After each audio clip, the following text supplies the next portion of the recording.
10. Okay. Oh, yeah, I got him. There it is. 5.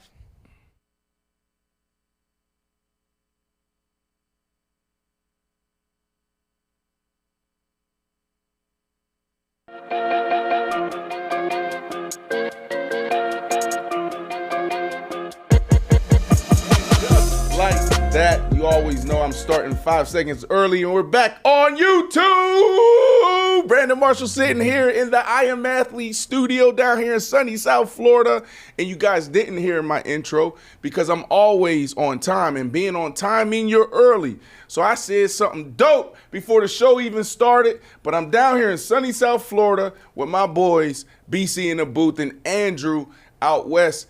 But fellas, we are joined by one of my all-time favorite teammates.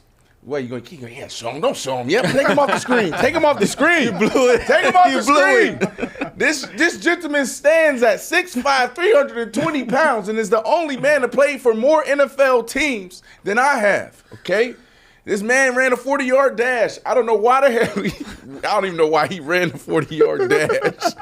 This man ran a 5'6" and a 40. It's inaccurate. It's inaccurate. Now he said it's inaccurate. They hit the button slow. Drafted by the New York Football Giants in 2015, made his way to Cincinnati, Buffalo Bills, Miami Dolphins. Super smart, but one of my all-time favorite teammates. Fellas, we have Bobby Hart in the studio. BC, give me a little juice. Woo! Let's go. Let's go. Let's How go. y'all doing, man? Happy to be here. Thanks for having me. How you feeling? I'm in the best place ever, sunny South Florida, surrounded by great people. Couldn't be happier. There you go. What's up? Listen, honestly, I don't know if I've ever been around another athlete that knows more about all of sports, right? Like, I've certainly been around people, in sports that just knows everything because that's their job, right? Yeah. This dude can talk to you about baseball. He can talk to you about boxing. He can talk to you about college football, college basketball, women's basketball. Like, it's all of it. So, he trains here every night because he's still active, right? Still active, and he has 2 baby boys that he trains as well because they're going to be the next up. And I'm like, dog, you need to come on the show. You could be, you can't be the next Shannon Sharp. Yeah. You can't be that guy. So I'm excited. This is his media debut. Is this your media debut? Media debut. It's Bobby's media debut.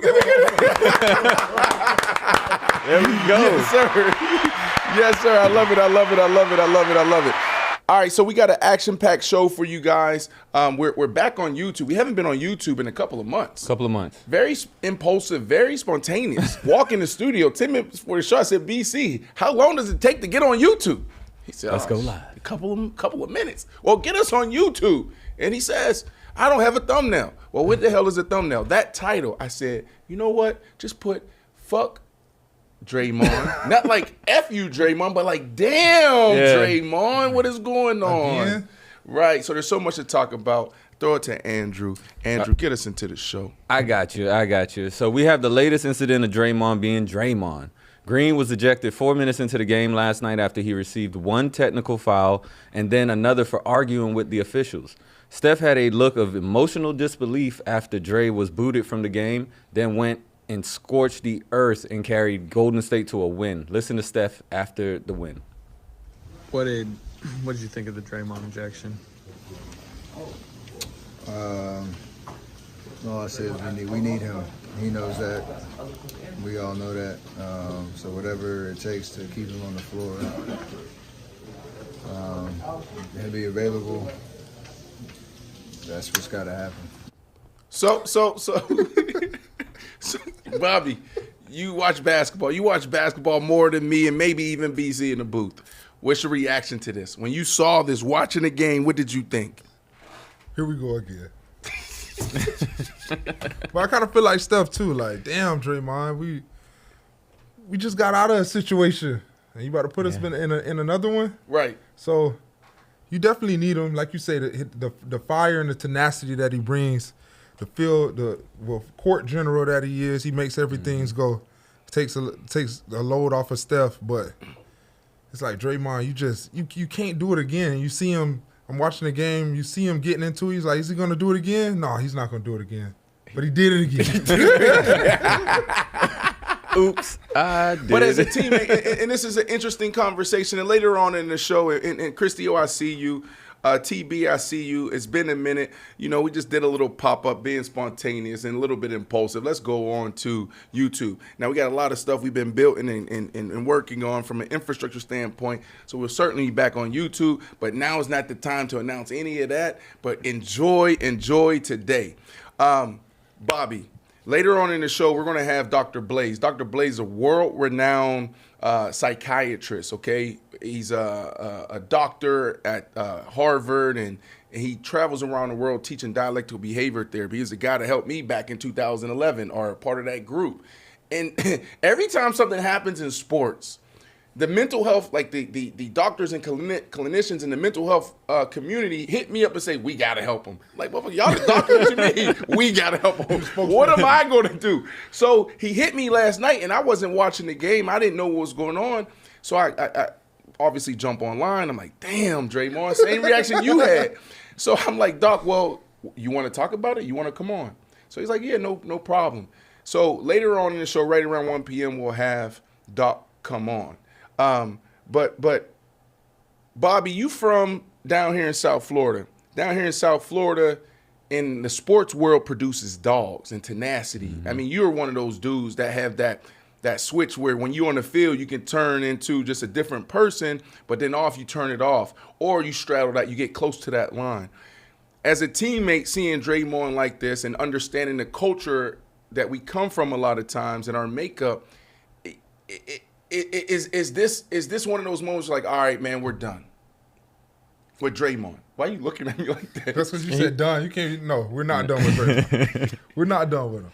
Because just from the simple fact that, like I alluded to before, he makes the team go.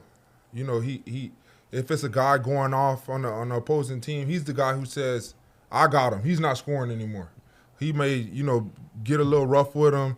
But anything to help his team win, you know that, he's down for it. He's gonna make it happen. So you've been on plenty of teams. You need that guy that's a little, we gotta keep him in line. We got to talk to him. It was probably me down, Bobby. Right. But when we out there on the court, he give you you don't got to say, hey, pick it up. Right. So it's a lot that goes into it. Definitely, like you said, the mental side of it is definitely a lot because, like you said, that switch of, cutting it on and cutting it off, once you have it on for so much, a big portion of your life, it's kind of hard to turn it off and you see the rewards of, being tenacious and being aggressive and 4-time champion. Right. Mm-hmm. All-star, all these things. It's kind of like, what I do works essentially. Yeah, I get in trouble, but if you look at it on a broad scale of things, it's working for me. So, Okay, so I hear you there. So, BC, Andrew, y'all can jump if y'all want to. You saying that in this position, but Steph ain't saying that. Did y'all see the body language? Bruh. Right. Steph looked like he over it. It's Steph's done. sick of it. Yeah. It's not. He looked like he done. It ain't working anymore. Like, that was cool when y'all was winning championships year after year and going to the championship. But now it just looks like antics and like you just can't control yourself. You know what I mean? Like, you're just doing this to, get under people's skin, or you just can't control it. Like, that's how I feel about it now, because it's like, come on, like, you just came off a suspension. You could have stopped talking a long time ago. There was no need to keep going at the refs and keep on saying this. And the whole thing about, it's working, when you was winning chips. Now that y'all just like a regular team, if I was Golden State, I would be looking to get off of Draymond because it's a distraction, and you're going to cause Steph to not win no more because of that. And you could find other players that could complement Steph to win. So if I'm the GM, that's what I'm doing. So here's the situation for everybody out there. Love you guys, miss you guys. Tyler Boyd, I see you. Christy O, I see you. King K, I see you. Dexter, I see you. Jamar Anthony, we see you. Beginning of the season, Draymond got into it with Rudy Gobert, right? Mm-hmm. And that was a big debate. And it was a big debate because it got physical in a way. Nothing too crazy, but it got physical. Nothing too and he crazy. was suspended. That was a chokehold. It was a chokehold. It was borderline crazy. It didn't get too crazy. He just had him in the chokehold. Had him in the just choked him out there. Like, come on, man. Put the 4 box up so we can see you talking about the chokehold. I thought BC, we say BC in the booth, but BC, you from Brooklyn. Come on now. That ain't nothing. That's not for the NBA. If we was at the Rucker, that's something different. But this is not for the NBA, bro. This is not wrestling. Bruh, so anyways, said, the result of this thing that got, whatever BC say, it was 16-game suspension. And you saw the reaction not only from Steve Kerr and Steph Curry, like, yo, enough's enough, but also the league, the NBA, dudes like KD chiming in, saying like, man, this brother need help, right? And so it was a big deal because we've seen this from Draymond year after year after year. Last night watching this, it wasn't physical, right? But it's 4 minutes into the game, and he said he actually, well, it kind of was physical. BC, he bumped the ref, so that was the first technical. That's the first mistake. So that's the first technical. He bumps the ref, and now he starts arguing with the ref. And what he said, and we passed 8 minutes on YouTube. Can I say it? I can read the lips. What You a lip reader? What I read. What did he say? He said, bitch ass nigga. That's what he said. Hey, listen. To the ref? I can't say the N word on the show, like, but that's what he said. That was the other one, like when he was stabbing him. Sorry, like, we don't, the profanity, but this is what he said. That's on YouTube. Y'all go read his lips for, yourself. But that's what he said, and now you're in a position where you got guys like Steph. You never seen Steph respond that way. Like, he kicked the chair 3 times, not once, 3 times. When's the last time you seen him do it? The man just said he's running for president. Yeah. The man just said he's open to running for president. You got to be composed to even have that thought. Right. So this is a big deal, and it's going to be interesting to see what they do after this year. They just extended Draymond Green. So they I think it was a 3-year extension, wasn't it, B? Right. So before we move on, and you can tee up the next topic, Andrew, BC, do you see them moving on from Draymond in the offseason? Yeah, I think so.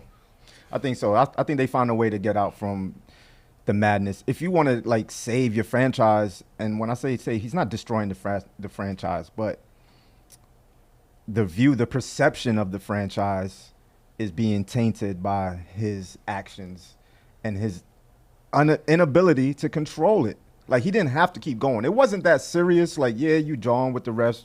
Guys do it all the time, but you bumped the ref, and then you just kept going and going. You should have just left it alone. And I think that's where Steph was just thinking, like, come on, bro. I just have to go how long without you earlier in the season for this? And this situation is not even that serious. It wasn't even that serious. 3 minutes into the game, and you're already that mad? Like, that's right, bro. That's wild. You got problems at home? Hey, and let's shift gears to the next topic, because we do have Joe Milton coming on, sensational quarterback, young quarterback in the NFL draft this year. Yesterday had pro day, through it looked like a 90-yard bomb. A dude that's trained here over the years, over the spring break from Pahokee, Florida. So we definitely want to get to him, and we also want to get to Dr. Blaise later on in the show, talk more about Draymond. But let's move to the next show. But in transition, I want to address Jamar Anthony here. Like, my guy, get your ass off the channel. You fucking hater. Get your ass off the channel. Fuck wrong with you? Like, yeah, I got time today. Sorry. I'm back. I'm back. Like, this is a new Christy O. You ain't never heard me talk like this. Christy O, yeah. What's up? You We've been building. Yeah, he on like that. What you doing? You over here talking. Like, go take your ass somewhere else. You know what I'm saying? And I don't even address, trolls and like that, because we train as athletes. Right. Like, come on, you one of 320 billion, 10 billion people on the planet. 320 million Americans. Why am I addressing you? But I got time today. Yeah. I got time today. Get your ass out of here. Or bring your ass in the studio and you come talk to me face to face, chump. Now let's move on. All right, from one beef to the next. We got Kevin Durant weighing in on the ongoing debate right now with J. Cole and Kendrick Lamar. Let's take a listen. Who's better? Oh, we're going back to this. I used to say Kendrick. I used to say, like, clear-cut Kendrick every time. But as I got more in tune with myself and what I like, Cole is more my style of rap. Like, you know what I'm saying? He's an East Coast dude. He speak in the way I like to listen to rap. And Kendrick, fire too, but it's just different for me. Yeah. I'd rather listen to, if I'm choosing, I'll choose Cole. Every time they drop some shit, it's just like, damn, did they restore their spot as the best? And that's good for hip hop. Let's go, Cole. Facts. Whole world. So BC, lead us into this discussion. I don't too much disagree. Obviously, with my list, I had Kendrick first, but that's because he wants the energy and he's coming with it. Like, he's actually bringing the challenge, and he's nice. Like, let's not say Kendrick's not nice. However, I can see where KD is coming from.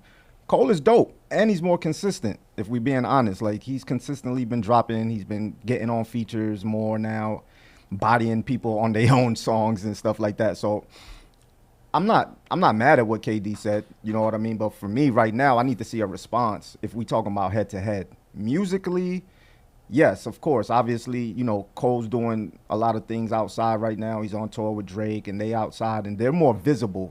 Kendrick likes to take breaks. He'll come out, he'll hit you with something, and then he's gone for a minute. You know what I mean? He's off on tour doing whatever he's doing. But then when he comes back, he comes back with heat, like, and meaningful shit too. Like, he comes back with shit that's like not just your everyday, you know, like, he's not just coming with these sing-songy type of things. But I fuck with J. Cole too. I think he's definitely right there. I'm interested and excited to get your thoughts on this, Bobby, because Bobby, when you like, Florida is a different, y'all got a different culture down here. Yep. You know, I feel like Florida adopted me. I moved down here, you know, when I was around 10 years old, right? And so, like, I'm like East Coast, and then I also got this Florida swag, and people be like, where are you from? Whatever. But it's really interesting down here. And, you know, South Florida, there's you every once in a while you come around a couple of cats that got this interesting palate, wide palate, pause. You know, different tastes in music, different tastes in food. It's like, you from, you know what I'm saying? You from Lauderhill, bro. How you know about this? So yesterday, Don't hate on Lauderhill. So yesterday we in there working out. Boom, Bobby in there. He training his kids, right? And then he get his little workout in. But I got on Hove. And yeah, I got on Hove, but every day in here, like, I'm playing though, but I'm playing Kodak, I'm playing Future, I'm playing all this other stuff, you know, a lot of the South stuff when I'm really training and working out. I don't really train the Hove, but yesterday I was feeling Hove, and I'm 444. Yeah. And I look over and I see Bobby just like this, and he into it. And he ain't never like that with my music. He be locked in focus. I'm like, what you know about this? He's like, what you mean? So you a dude that really know music. You got taste in music. So seeing what happened over the last 2 weeks, you know, obviously you're familiar with Future dropping and Metro dropping an album. Right. And then on that they had Kendrick. Right. And then the big three. Now he taking shots. Cool. So what's your thoughts on all of this? And then you can also respond to to Kevin Durant and also BC regarding, like, your top three. All right, so first I got to shout out our boy Victor Cruz. Victor Cruz opened my palate. Pause. Hey. No. And I don't even do the pause, but after that one, I got to pause it. He opened my palate because, you know, as a young kid in the league, like you said, coming from South Florida, it was, you know, Kodak and Rick Ross and Jeezy, all these.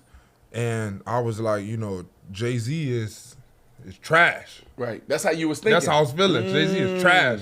Now, fast forward to how you seen me yesterday bumping to Jay-Z, you'd have thought that I was back from the blueprint I had been following. Shout out to Victor Cruz, because he told me, man, you just have to listen. You open your mind and listen. Open your palate. Open it up. I'm just saying, that's what he said. He just using your word. I'm sorry, I'm going to say it one time. No Diddy. No Diddy. Flag on the play. No Diddy. It's rough out here, man. It's rough out here, man. Rough. But Diddy got me thinking about all my movements, man. Like, where have I been? What? Like, what? Bruh, hold on. I'm sorry to cut you off. We're going to get back to it. Yo, I went to a Diddy party. No! Show you the pictures. Hold on. No. What they say? I've been to a couple Diddy parties too, so God, BC. Yeah, man, I ain't with the. Well, hold BC, on. was you there? Yeah, I've He been said to a he been couple. to some I've been Diddy to a couple parties. parties. Shit, I Man, ain't about to it's sit up coming out here. I ain't about to sit up here and be lying to people. I ain't about to be sitting up here lying to people, and I ain't into the shits. I don't party that way. You know what I BC. mean? So I'm comfortable. in But my you shit. was at a Diddy party. Hold on. Exactly. BC. Yeah. Did you party? Nah, I went to a party. That's what I told you. He's so serious. Yeah, because I ain't playing them Because you games. know there's a difference between going to a Diddy party and party. Yeah. Right. What did they call it? I was reading because it got crazy last night. We'll get back to the whole discussion. I promise you this. This is you, bro.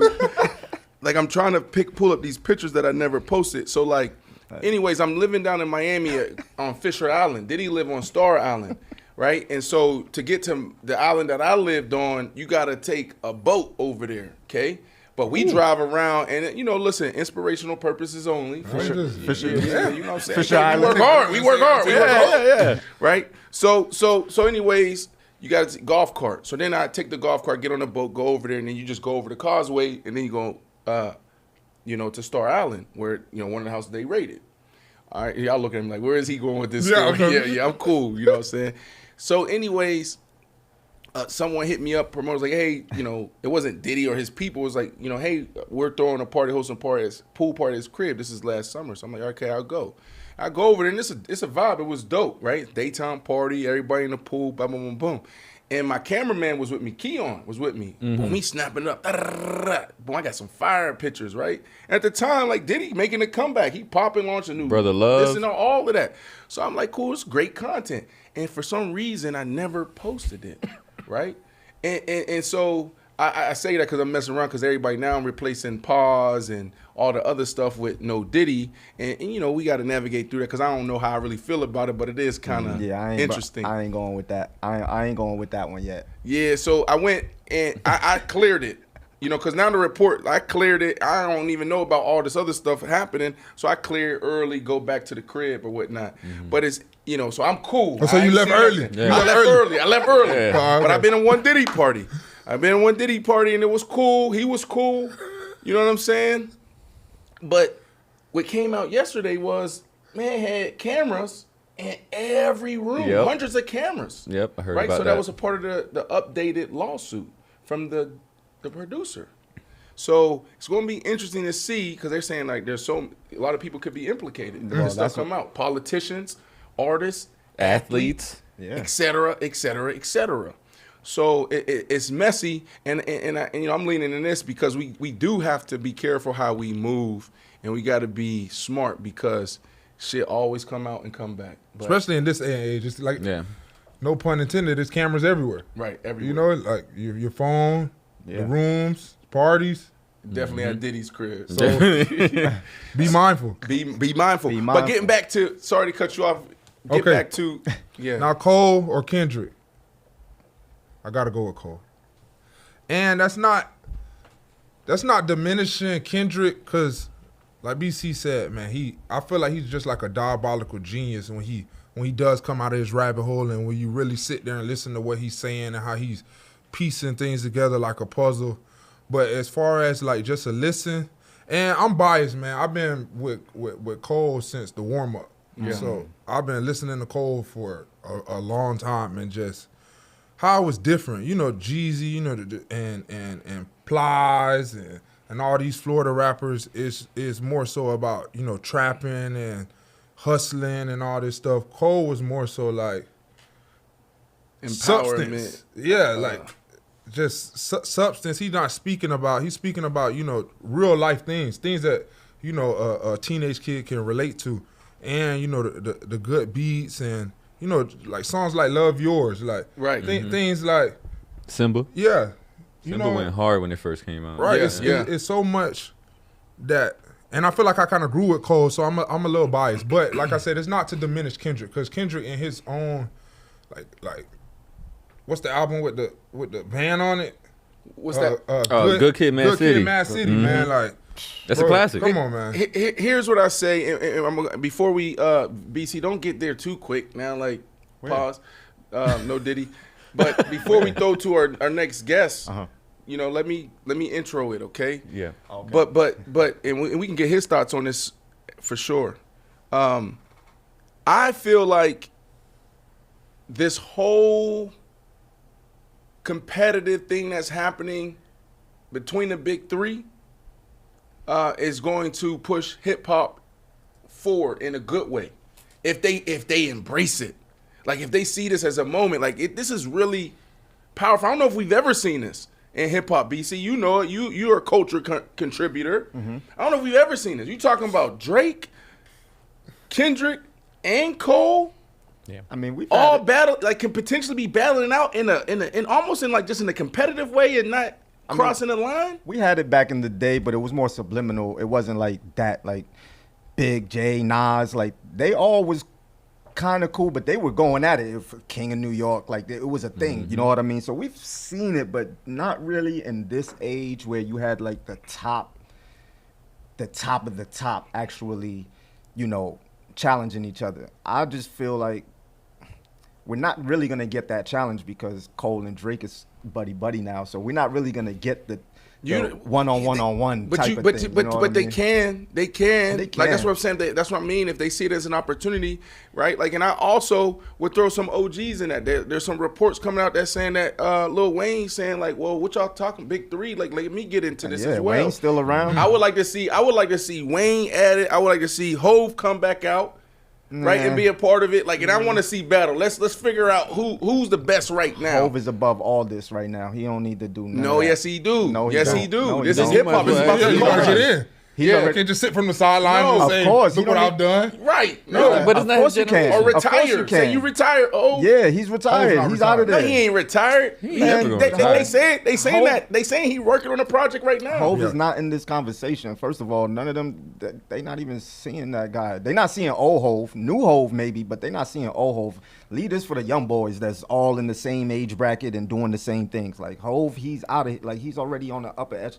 Like, come on, why you gonna come off your throne to come deal with the young boys? Nah. So we'll continue this debate because we have to move on. But my last thoughts and final thoughts on this is Kendrick Lamar has separated himself by default. He is the best because he said, I am no longer a part of the big three. It's the big one. It's like boxing.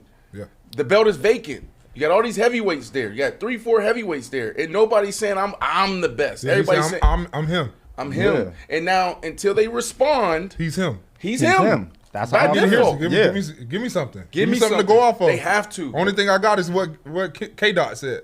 Yeah. That's it. That's all I'm asking. Okay, I could go with that. Just come with the response. Give me a response. Feel me? But you don't remember what Cole said first? He said a lot of niggas debating my numeral, not the 3, not the 2. I'm the UNO. He said it first. If you want to be technical, that was on First Person Shooter a couple months ago. Yeah, and he also said that he was Ali out of the big three. He's like, but I'm Ali. I feel like I'm Ali, which is he feels like he's the greatest. So you gonna give him credit? So he did kind of Cole did kind of said it. He did kind of said it. Sparked this, but it wasn't. It ain't jump off like K-Dot. K-Dot was kind of like not kind of. He was. All right. Well, there's big debate in hip hop and there's big debate in sports. And our culture lives in the center of hip hop and sports. And now we introduce a gentleman that's going viral for all the right reasons. Okay. Yesterday at Tennessee's Pro Day, threw a 90-yard bomb. And listen, we need to fact check that with this young man that's coming on because that's what the internet's saying. But I've never seen anybody throw 90 yards. Right. Now, scouts, analysts, so-called experts are saying he could potentially be drafted in the later rounds.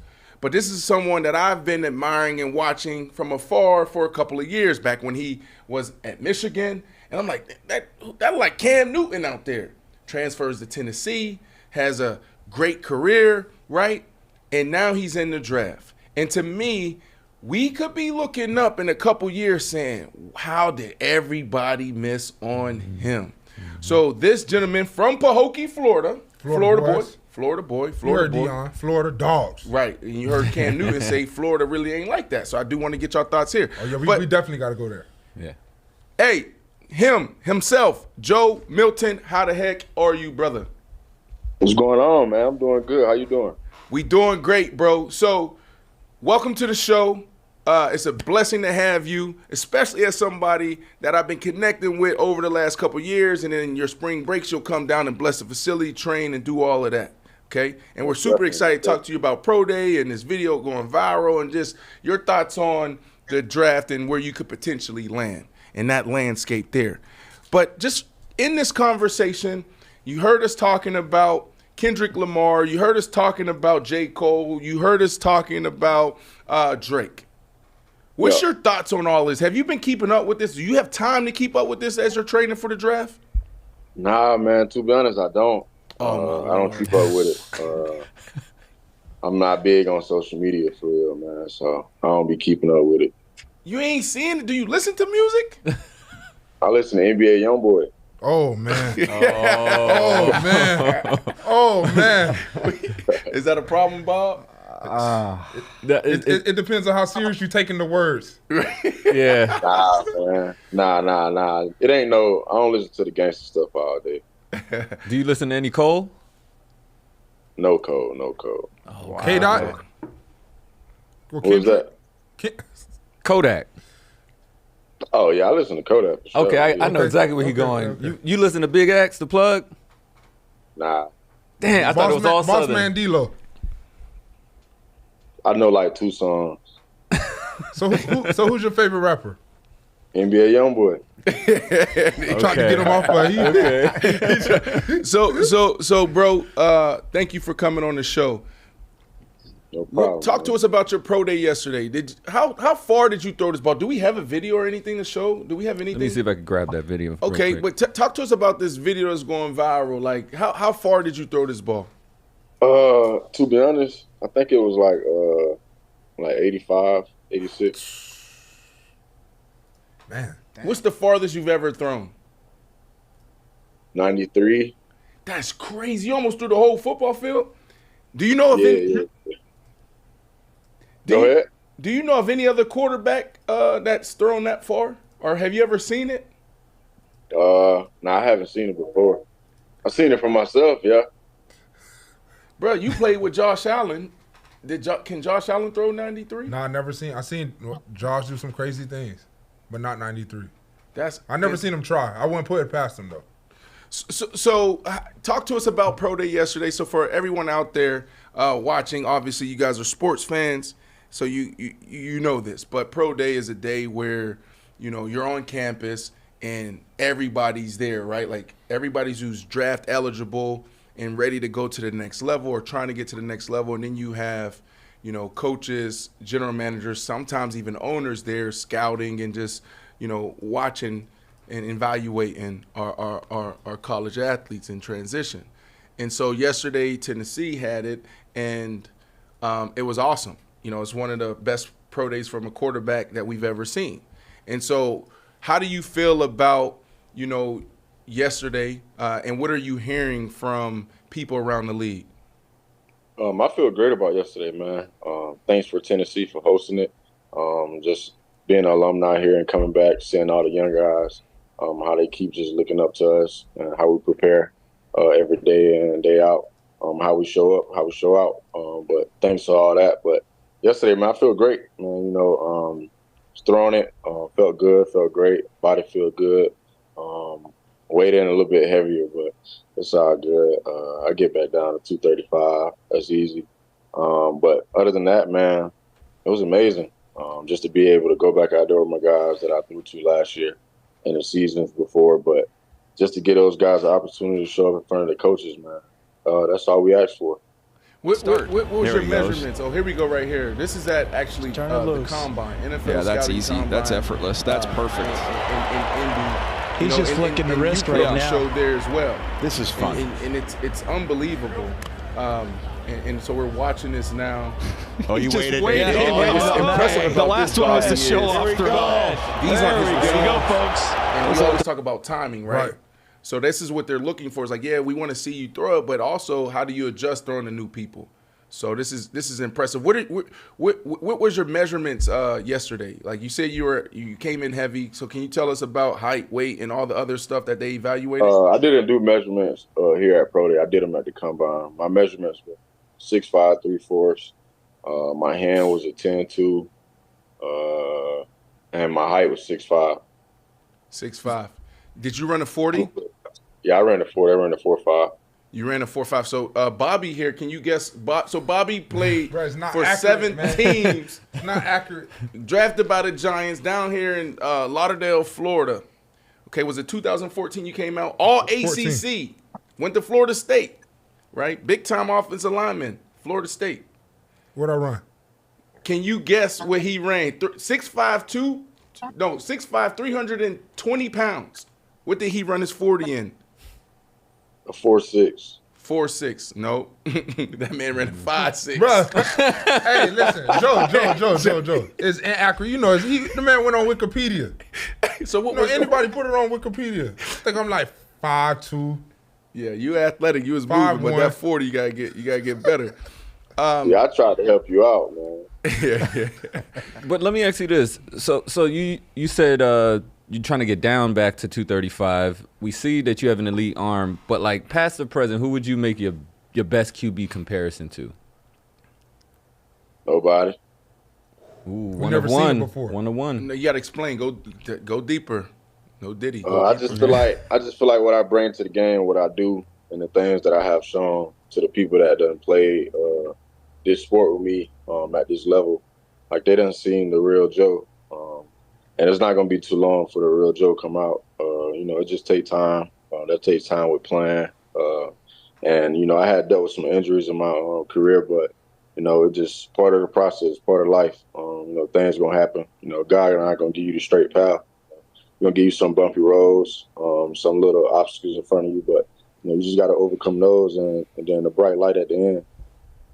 I like it, Joe. Well, you gotta paint the picture for us, because we use the comparisons because it tells us and teaches us a little bit about like what we can see and understanding that you're your own person. So because you said nobody, can you tell us, like, let's go into the future and so what does your career look like in 5 years, 6 years? Right? Now, I leave that all up to God, man. Huh? I leave that all up to God. I don't like, just saying things just to say it. I go by actions. I get better every day, day in, day out. A lot of people just say it, but we go by it. We live by that. That's something me and my best friend built, as living together since I met him in 2021. Hendon always, he lived by it. And then I joined the process, and then we just made it a ritual. That's interesting, man. But you can see the confidence, and I like how you're moving and your demeanor. He looked like a quarterback. Yeah. He act like a quarterback. They be so chill and so poised. Ready. I'd have been out there, T.O. Yeah. Throwing 93. You saw me. You saw it. You saw it. Hey, listen, Joe. Just being from Florida, can you talk a little bit about what it means to you, like when you step on the field, as far as representing somebody that's, coming out of a rich state like Florida playing football, and what superpowers or what things have you made your game go up, just being in that atmosphere, coming from that rich soil in Pahokee? Man, amazing. It's a blessing, but every time I step out there on the field, man, it just, it's a relief.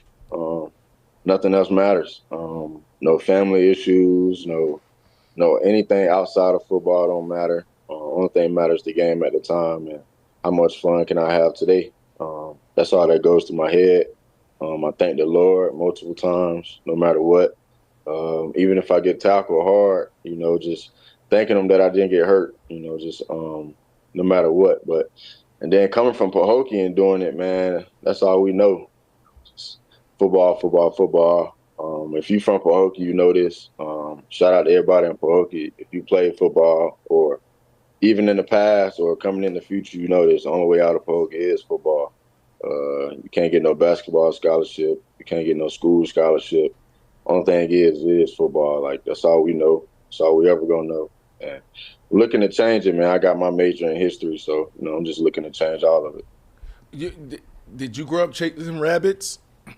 Absolutely, man. I got it tatted on me. You got a tattoo on you where? On my arm. Can we got to see it? We got to see it. Shout out to Jack Rabbit, man. You already know. What does that say? Muck City? Explain Muck to the City. people, because like when we per capita, we talk about Florida, and there's another discussion and debate. Cam Newton started. Well, we need an answer from Joe. We need an answer to Cam Newton from Joe. That's right.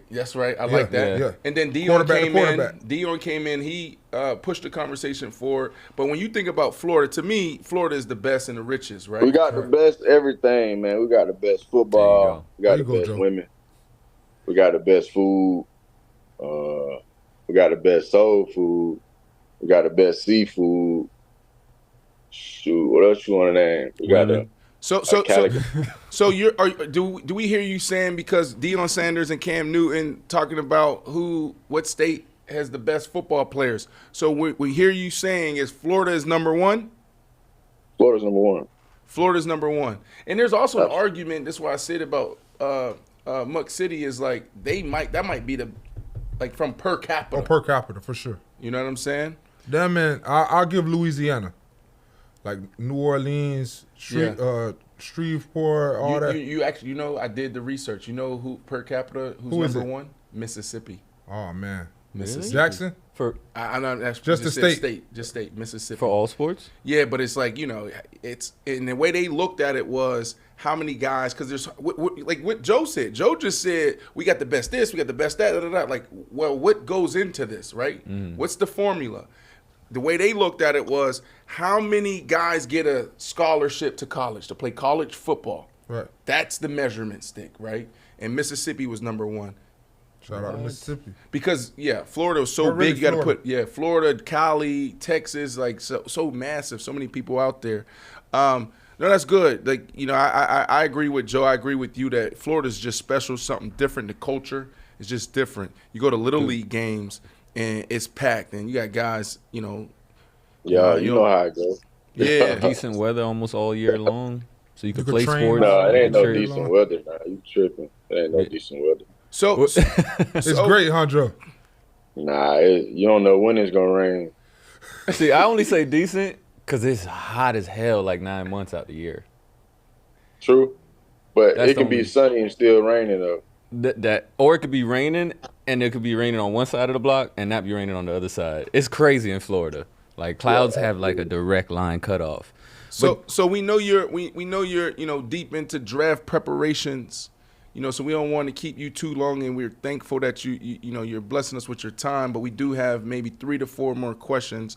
My next question is this: is like, you're a guy, like you said, like, have we really seen the real Joe? And the scouts are asking those same questions. And to me, we're going to look back on this draft and say, how did we pass up on him? And when we say pass up, it's like, if they don't take you in the first, if they don't take you in the second, or if you go the end of the first, right, the teams that passed you then, they might be having that same thing. So we just don't know, but I know there's going to be a discussion around you in the next couple of years, and I'll say it, you don't have to say it. So understanding your journey over the last couple of years from Michigan to Tennessee, right, and then also from Indy to Pro Day yesterday, what are you hearing? What are you feeling as far as like where you'll be drafted, what day, what round, what team? I haven't heard anything yet as far as like what round or what team. I'm still doing visits and talking to teams on Zoom. So pretty much just still killing the meeting process, learning a little bit of plays, having interactions with the coaches and the GMs, and just had two meetings yesterday. So the day before yesterday on the 26th, and just knocking them out, man. Just showing them how smart I am, teaching them a little bit of Tennessee's offense. Can you disclose what teams? Can you disclose what teams you talked to yesterday?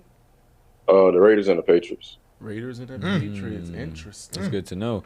I wanted to ask this question. So we found out that you are related to Super Bowl champion Anquan Bolden. Is there any interesting stories, anything like that, from when you guys were growing up together?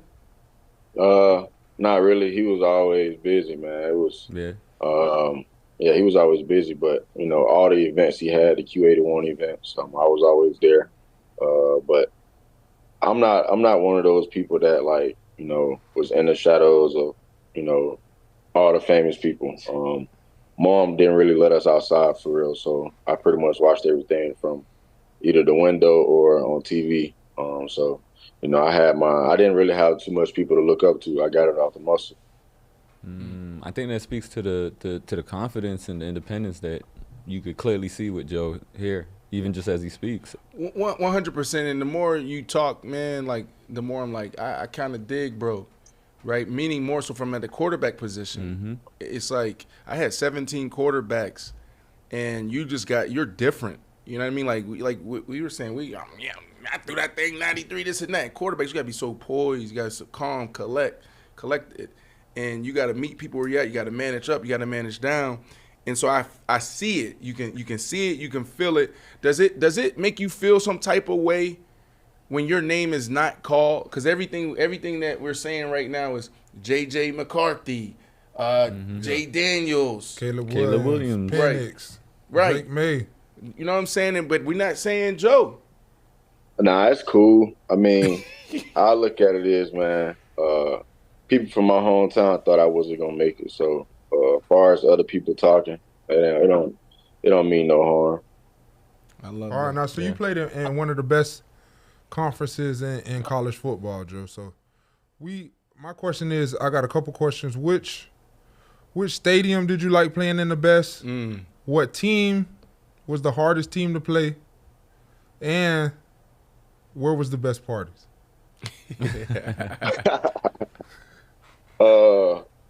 Best stadium to play in, probably Tennessee. All right, best road stadium. Cause I figured you was gonna go with that one. Great answer. I mean, ain't no other stadium that's like lit for real in the SEC. Kentucky, we usually go there when it's cold and the turf is terrible. Alabama, turf is mid. They just got nice jumbo screens, nice little view. Who else? LSU, they fans left in the second quarter. What did he say? There you go. They fans left in the second quarter. LSU fans left in the second quarter. So it was just pretty much like our stadium again. Who else? Who else you got? All right, best game in the SEC, the one that you'll tell your kids and your grandkids about. I got a couple. We done beat the brakes off some people. I like it. That's a Florida. Yeah, let's go. Florida. Jets, hey, stand up, Jets. Definitely when Hendon beat Alabama. That's one. When I beat Kentucky last year, sheesh, boy, when we beat the brakes off Missouri 2 years in a row.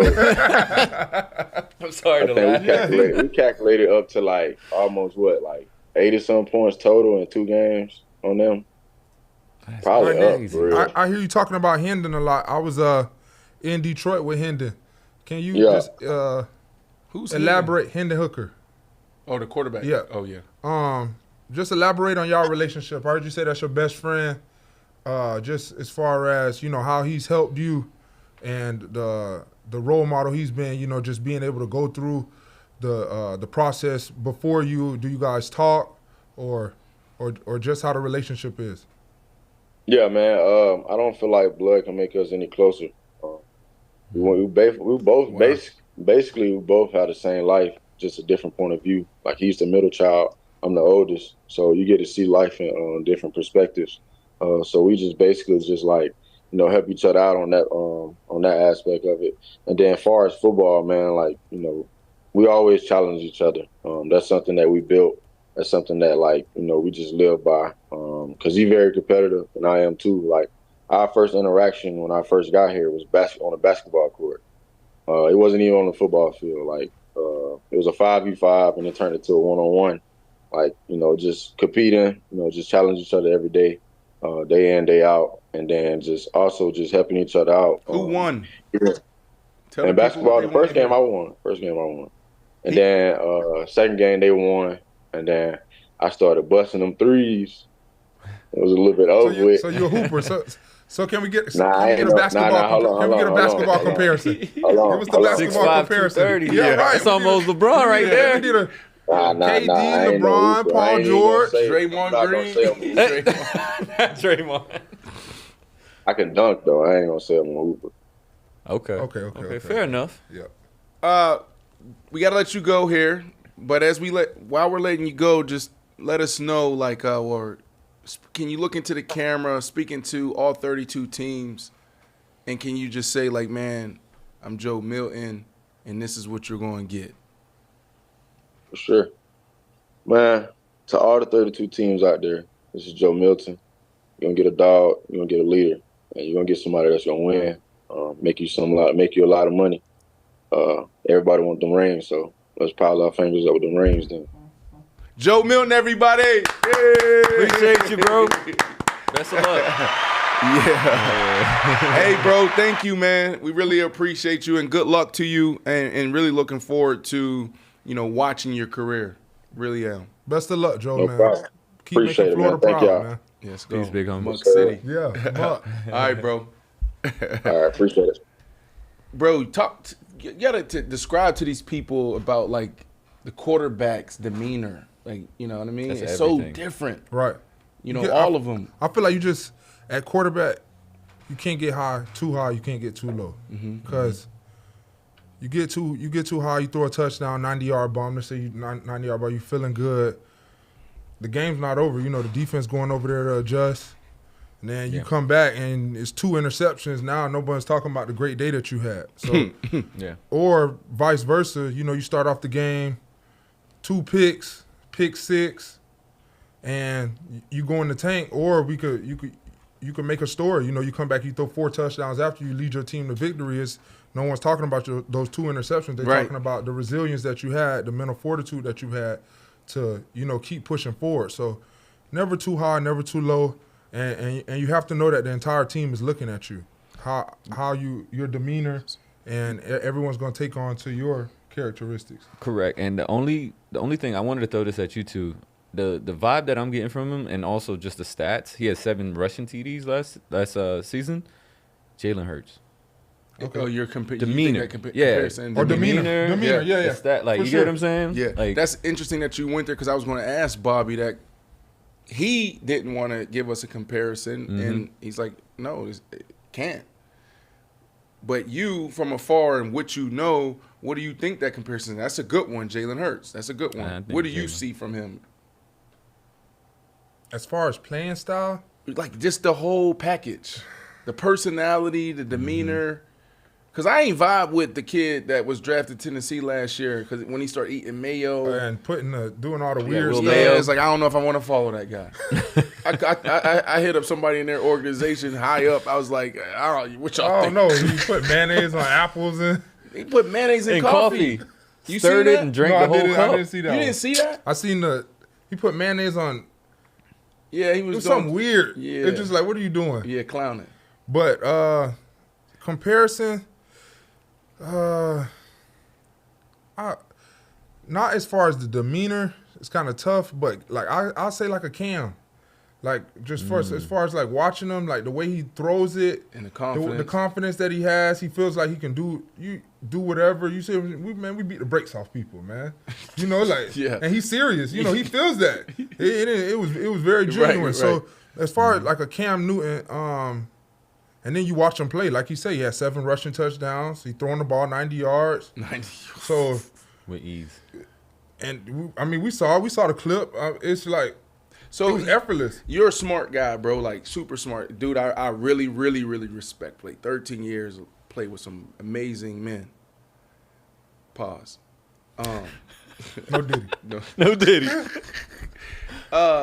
If you're a general manager, like, how do you evaluate him? What are you thinking? Like, are you, because if you're going off of just the production in the last couple of years, you can't really throw him into that category with those guys that go on top of the draft. Right? But you see the talent. You see the mindset. I see, didn't he get hurt? He got hurt as well. I see the resiliency, like he said. He said it's a part of the process. Right. He didn't feel sad about it or didn't want a pity party. So as a GM, if I'm the Raiders, if I'm the Raiders and I'm AP over there, I mean, I'm licking my chops, hoping that he drops a little bit and falls to me with, you put him with Devontae Adams, right, and possibly whatever they decide to draft early, they draft a receiver. Yeah, that's a lot. I mean, and then the attributes to run it, and also lastly, him being from Florida, you can never pass up on that, in my opinion. Yeah, and my last thoughts here, and then we can move forward. I'm not sure, is Dr. Blaise? Yeah, we're good with Dr. Blaise right now. Dr. Blaise is here. There's reports that the Jets are looking at him and want him potentially to just sit back and watch Aaron Rodgers. That could be really interesting. So a situation where he goes in and he can sit for 2, maybe 3 years, 2.5 years, could be really beneficial for him as well. So we could see another Jordan Love episode, right? Like, I mean, shoot. Or what Zach was supposed to do. If I'm sitting there, if I'm the Jets, like, because they said late rounds, bruh, like third, second. Yeah, second might be a stretch. I don't know. When they say late rounds, what pops into your head? Late rounds to me is 5, 6, 7. Yeah, that's what I was thinking. I don't think he'll last that long. You don't think so? Me either. Yeah, I don't think he lasts that long. Yeah, like it's hard. I feel like someone takes a chance. Like you said, the Jets. That's ideal. Somewhere where you got, a Hall of Famer, teach you the game, with all those attributes that he has. Right. I feel like that's the ideal situation. If I had to put a wager on it, it'd be 3rd, 4th round. I can see that. Yeah, 4th round. Yeah, Dak Prescott. Right. And you just come out the woodworks. Okay. Well, listen. As we transition back to basketball, we also need to introduce our next guest. Next guest, Dr. Blaise, is a psychiatrist and assistant professor of psychiatry at Harvard Medical School. This is a guy that I've known for a very long time because everybody know my passion, my love, and my fight in the mental health community, or champion the mental health space and building awareness and trying to help people. And so 2011, I'm on the campus of McLean Hospital in this outpatient program. And this gentleman is one of the world-renowned doctors and also director of the 3 East program. 3 East program is a program that helps so many of our adolescents. But he speaks, he's written books. One of the coolest books is DBT for Dummies, which has been translated into 8 different languages.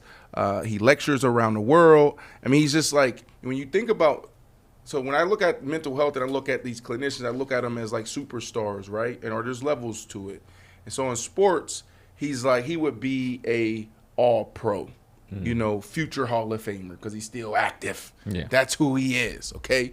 And I told you guys this earlier, right? We were talking about Draymond Green in basketball. This biggest conversation in basketball today, for some unfortunate reasons.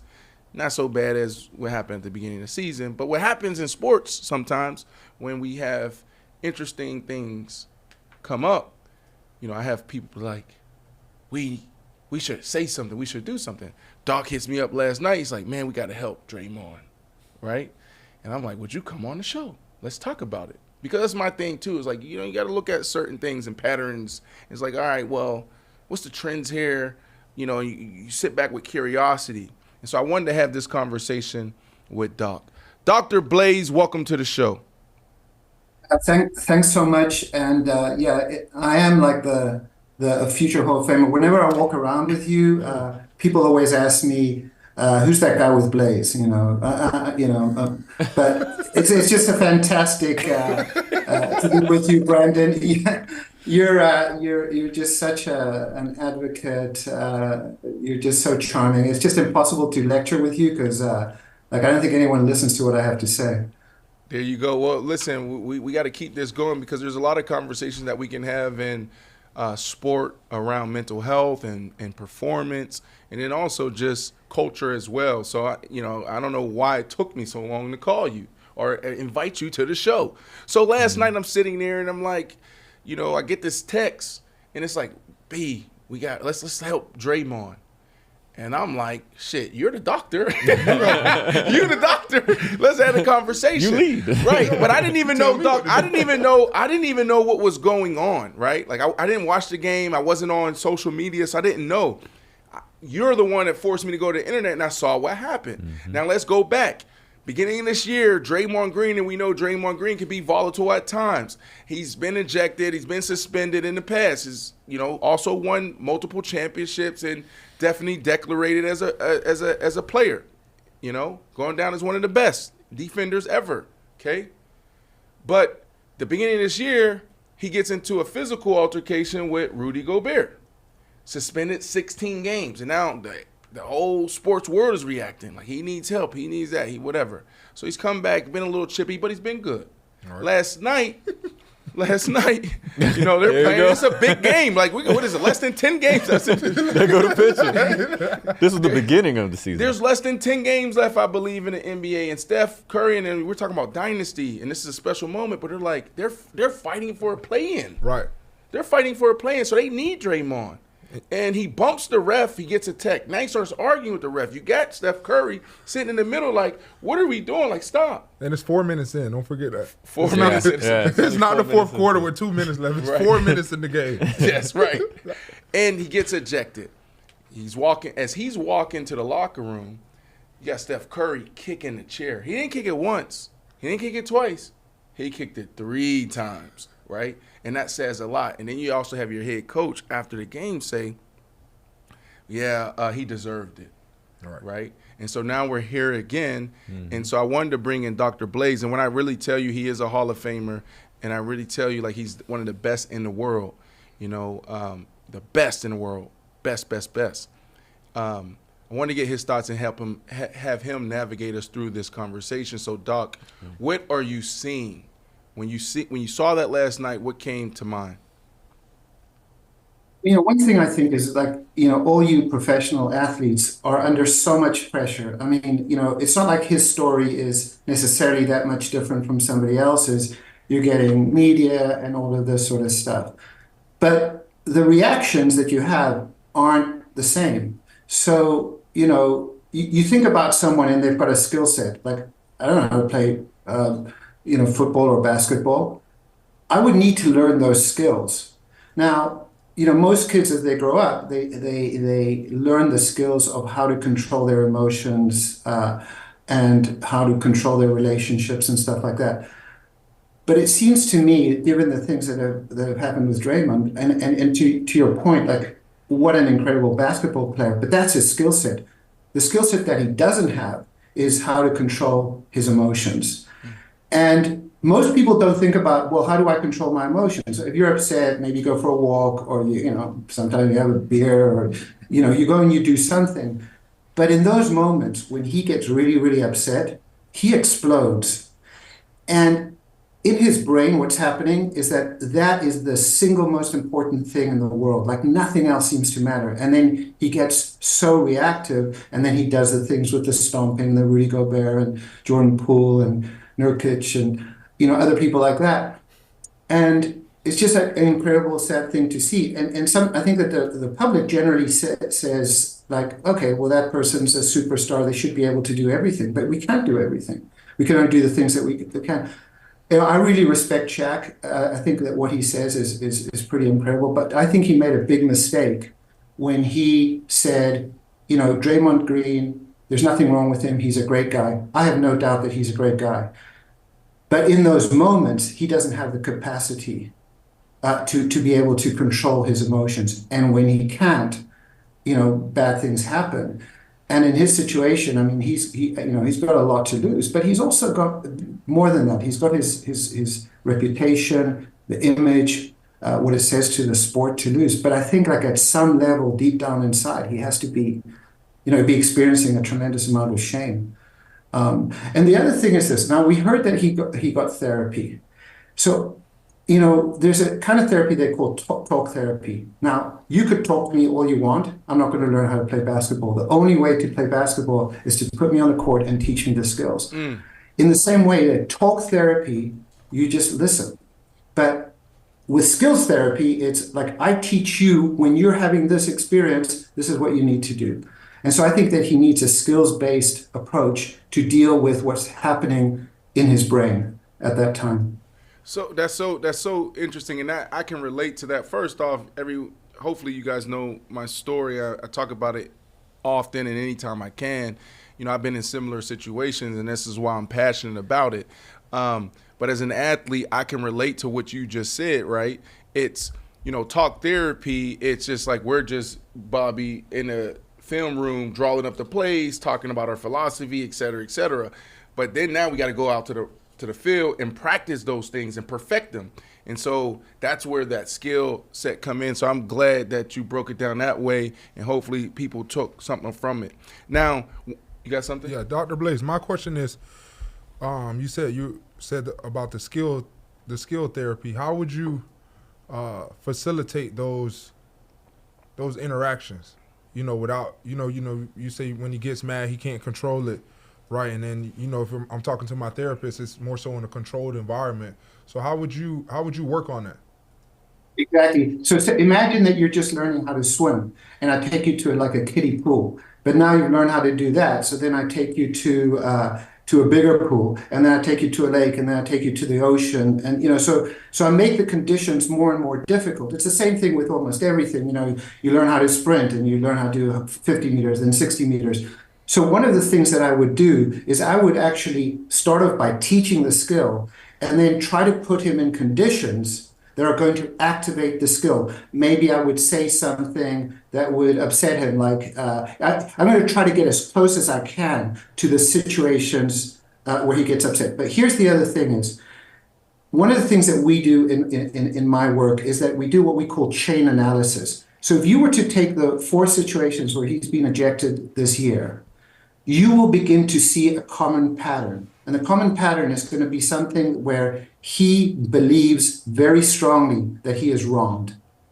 And in that moment, when your house is burning down, having a discussion about, plays or philosophy or everything doesn't make sense, because you've got to, put the fire out. So when he's in that state, his brain is like on fire, and he has to be able to settle down. So the 2 things I would do is, one is I would really understand the conditions when it happens. And often he feels incredibly wrong. He feels that he's been assaulted, that his pride has been impacted. I would then try to, in simulated situations, try to get at that. And you can do that behind closed doors. Maybe you could insult him. I mean, we've seen that in soccer. Players insult each other, and I would get him practicing over and over and over again. And here's the other thing is, people often do the skills when they're in those situations. That's the wrong time to do it. You learn the skills for the Sunday game during the week, so that when the game comes, they're already there. The time to practice isn't when he's upset. So he would have to learn this, understand when it happens, what the conditions are, how he's feeling in that moment. B, teach him the skills that he's going to use. C, actually get him to practice those skills. And D, the other thing is that when he's in that much trouble, I would get him off the court immediately. And he would have to practice, sort of getting off the court, so that it doesn't escalate to the place where he's now, embarrassing himself, and letting his teammates down. Because I'm sure he feels terrible about it. So that's not good. Yeah. So, Doc, if you're Steve Kerr, if you're Steph Curry, you're the owner of this team, don't you think, you're in a difficult situation, because this is a multi-billion-dollar industry. We got to win games, championships, et cetera, but you have one of these guys, like Steph said yesterday, like, we're counting on this guy. We need this guy, especially right now. So how do you hold him accountable? How do you support him in a moment like this? Well, I believe that in natural consequences, and so you do something, and then life is going to give you the consequence. And sadly now what's probably going to happen is more suspensions. But the thing about it is this has to be important to him. That first of all, it has to be like, I need this to change, because I see what the impact is on me, on my team, on my image. And if I were the general manager and the owner, I would say something along the lines is like, I don't want a therapy that is going to understand how hard your childhood was. Because Brandon, you told me about your childhood. That, like talking to me about your childhood isn't the thing that changed you. It's like doing some really hard work in the here and now. Because this is the only moment that you have, is right now, with everything that has happened to you. So what I would say is, get him into the right kind of therapy. Now, of course, like I don't know what kind of therapy he's on, and maybe he has done a skills-based therapy. It just seems to me that this pattern of behavior continues to happen, and it's not going to change if he hasn't been in a skill-based therapy. What navigate me through, my mindset and my thought process, right? And listen, I'm passionate about mental health, done a lot of work in this space, but I'm certainly still growing and still evolving, right, as a human being, as someone who's flawed and someone who's, trying to correct some of the wrongs, from the past. Part of my challenge as an athlete was how I was trained in the environment that I grew up in, right? Like, sometimes that stuff is celebrated. Oh, we're dogs. That's great. That's the passion and fight you need. We celebrate Kobe Bryant, and we tell those stories and we laugh at it. Kobe Bryant came in, threw toilet tissue at his teammates. Michael Jordan punched his teammate in the face, and that got him to the championship, et cetera, et cetera. So you have that, but then you have these moments where it becomes counterproductive. You get suspended. You're hurting your team.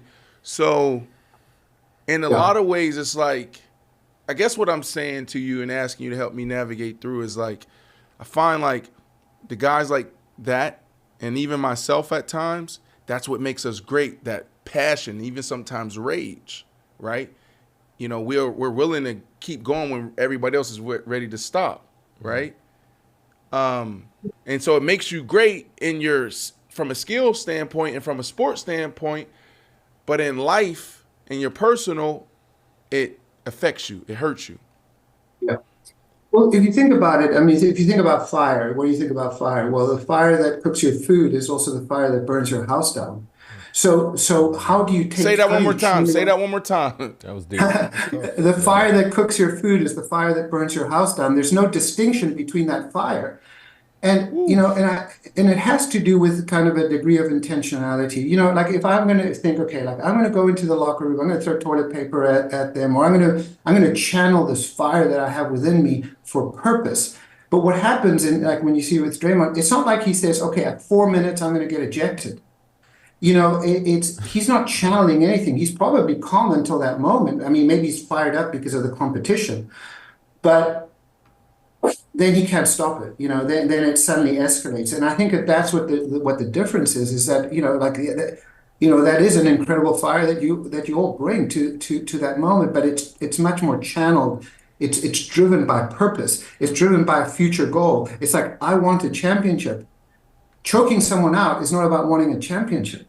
It's about dealing with something very personal in that moment that excludes the bigger picture. Dr. Blaise, you spoke on the fire, right? And it made me think about how I've always wondered this, and I really want to get some insight to this, but like, how much does your childhood affect your adulthood, right? Because if, let's say, that fire of just aggression is inserted as a small flame into Draymond at 8, what does that look like at 28? Is that what we're seeing now? Because I have a strong belief that whatever is done to you at a young age affects you for the remainder of your life. Yeah. Good question. Yeah, you're absolutely right. Think about this. We're all speaking English here. Why? Because as children, we learn how to speak English. We're not speaking Chinese, and so maybe some of you guys, or Brandon knows so much, he probably speaks Chinese.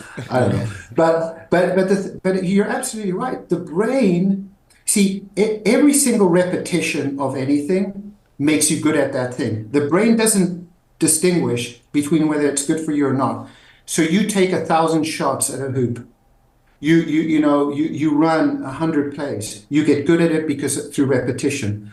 If the repetition is trauma, if the repetition is abuse, that's the way that the brain gets coded. Now, the thing about it, if you want to learn a new language now, even though you spoke in English, it takes effort to unwire what you've learned and learn something new. And so for Brandon, like, and we've talked about this, is that you had to override a lot of stuff that came naturally to you in order to be effective at what you needed to do and to have a successful career, because it could have headed the other way. And I think that for some people, especially when they have great talent, we tend to sometimes not pay attention to that, or maybe it only shows up at really critical moments. So you're absolutely right. I mean, I think that the trauma and the impact and the experiences of early childhood get really strongly coded and do impact you for the rest of your life. And you have to pay a lot of attention to say that thing is happening, I need to override it. And when it happens really quick, like in a basketball game, that's why telling him to calm down in that moment doesn't work. Mm-hmm. It would be like, you're getting into a fight and say, hey, what you need to do is you need to calm down. And they say, oh my God, you must be a Harvard professor. Like, what a brilliant idea. It's like, it's not gonna work. So Dr. Blaise, thank you for your time. You got some real important things to do, and that's continue to save lives, because it really is in mental health sometimes, a lot of times actually, it's life or death, right? And so we don't want to take up all your time, but we're appreciative of it, and we honor it. But before we let you go, okay, last question I have for you, or last thing I have for you is, if you're Steve Kerr, you're doing what in this moment, right? And walk me through this moment to the off season, right? Like, what are you saying to Draymond? What are you doing? And in this off season, or are you thinking about letting him go? Mm-hmm. Yeah, this is what I would say. I would say, Draymond, you are an incredible talent. You are a Hall of Famer. At the same time, you don't want to say but, because when people say but, it kind of invalidates everything that came before it. At the same time, what's happening to you is going to impact you not only today and not only this season and not only the championship, but for the rest of your life, is how people are going to remain. You have to take this seriously. If you do, you're a part of this organization. If you don't, the impact to you as a person, but to us as an organization, is too big. And, there's a consequence to that. And maybe it is that he loses his place and he gets let go. But that's how I would do it. It would be a very binary choice. You can walk, or if you stay, this is what you need to do. Dr. Blaise, everyone, phenomenal man, phenomenal doctor.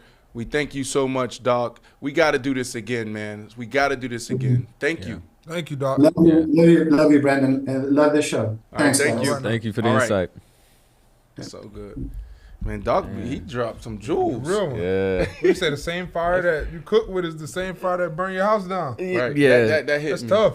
That was a tough line. It felt like I just got out of therapy. It's like that was good to get that understanding and see how you connect all those dots. And Yeah. Is that a K-Dot bar or a J. Cole bar right there? Ooh, good question. We should have asked Doc about that. He was like, it would have been crazy if he knew more than Joe. Yeah, right. K-Dot or J. Cole? The fire that burns, fire that cooks your That's food. J. Cole. Cole. Yeah. That's Cole. Yeah. Kendrick can be fancy saying something like that. Yeah. He make you.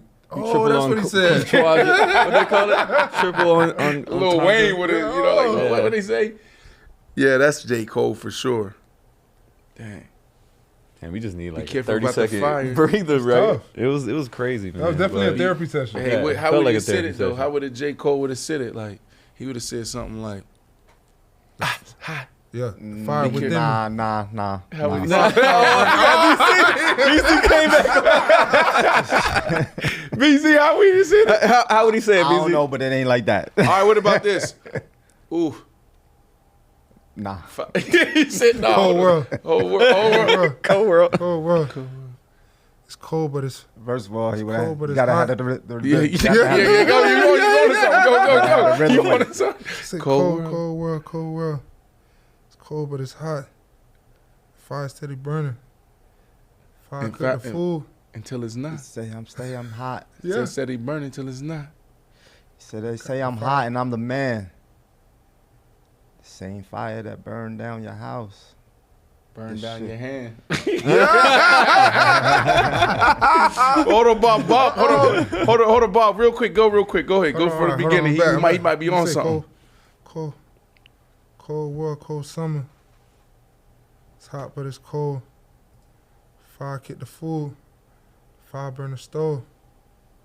Fire burn the house down. Now it's time to go. You look up Yeah. and you like, Damn, where'd it go? I'm back to cold. Yeah. Cold world. Go. yeah. Shout out to Cole, Yo, man. this guy's crazy right now. Shout out to Cole. Let's let J. Cole do J. Cole. Yeah. You got something, BC? You got something? Go ahead, put your bars together. Nah. I put my mic down a long time ago. You see, you got tapes. I'm about to dig through them files. Yeah, I might got a couple, but You might have vinyl. we ain't gonna find them. You might have some vinyl. Nah, guys, but let's get back into it, man. The NFL draft is only a month away, and we have some high praise for arguably the top 2 players in this draft. One GM has said the best comparison for Caleb Williams is Patrick Mahomes, and now the other GM says the best comparison for Heisman winner is Jaden Daniels is Lamar Jackson. Which is more likely, though? Williams is like Mahomes, or Daniels is like Lamar? I'm going to go with Daniels being like Lamar. More so just because what Pat did is just, it feels like it's just a mountain that very, very few can climb. Right. So Yeah. not taking away from Lamar's talents, but what it was Mahomes' first season, he went to the AFC Championship and he was a offsides penalty away from beating Tom Brady. Oh, by the DN. Yeah, that's by right. D4. Dang, we forget about that one play. So he could be at 4. Right. So that just impressive. says everything that needs to be said. That was his first year. Damn, I forgot about that So one play. it's like you're going to come out, you're going to get drafted, you're going to sit here, your first year, you're going to go to the AFC Championship and beat a great. At this point, you have to beat Pat. You have to come in the game and beat Pat. Right. So, the MVPs as far as, just a talent, I think that Jaden Daniels, you see him, you see the runs, you see the throws, you see the ability. I think he definitely has. We're more likely to see him be like Lamar than. Would you be surprised in 3 years, right? And this is, say, Williams go first, Daniels go second or third. We don't know what can happen. Right. But he goes. Daniels goes after Williams. 2 to 3 years, we look back and say, Daniels is better than Williams. Will you be surprised? I think that depends on the situation. Nah, bruh. Well, go ahead. Let me let you get. It's the situation. It's the situation you get put in. You see, because you look at the Bears, for example. All right, Justin Fields is out, right? So, but you see now you seen what he did with DJ Moore. DJ Moore came. He had one of the best. Okay, stop. I hear what you're going. Let me stop. Everything is equal. Okay. They both got good. They're in good places. They got the pieces around them, offensive line that protecting them, and they got skilled guys. No, I would not be surprised. I would not. Yeah, I wouldn't, because you could see the intangibles in them. Like you watch the game, you watch LSU, you see not only the throws but the runs. Man, I think he had 5 or 6 runs over 60, 70 yards. I think he broke off like an 85-yarder. So, and for me, like I look at the little things, man. Like, because you can see all of that, the intangibles, the measurement. You got the evaluation where you got the measurements, and he's 6'5", this and that. Like, let's say we were talking to Joe, right? 40, that, bop, yards. You can do that. But I look at like the little things, bruh. Like in a pocket, how quick his feet is moving. I mean, next level, right? Even his receiver runs a 4.36 or whatever it was, and how he went and celebrated with his teammate. I'm like, damn, and how people rally it around, like little things. Yeah. Right. And I'm like, yo, this kid can be special. And it wasn't until probably like 2 days ago, because y'all know that I don't really watch, for people who, been a fan of the show for a little bit, rocking with us. I'm not into college football like that. I don't watch like that. I really don't know. But now we got to have this conversation. And about 2 days ago, hell, maybe even yesterday, I was like, yo, this dude might be the guy in the draft. he might be the guy in the draft. And people are looking at Dan Orlovsky, who's on ESPN, former career backup quarterback in the NFL, known for running out the back of the end zone. But people look at him crazy. He was like, well, they should take Daniels at 1. That's what I think he said that a couple times. And he ain't crazy. I was going to ask, what chance do y'all think, because, a lot of times we do see first round, first pick become bust, right? So, do you think Caleb has a chance to even be that? What would you put on it? 20%, 50%? Being a bust? Yeah. I think just with all the the hype around them, they traded away Justin Fields. Correct. In my eyes, Justin Fields is a good quarterback. He's a top echelon, top half quarterback in the NFL.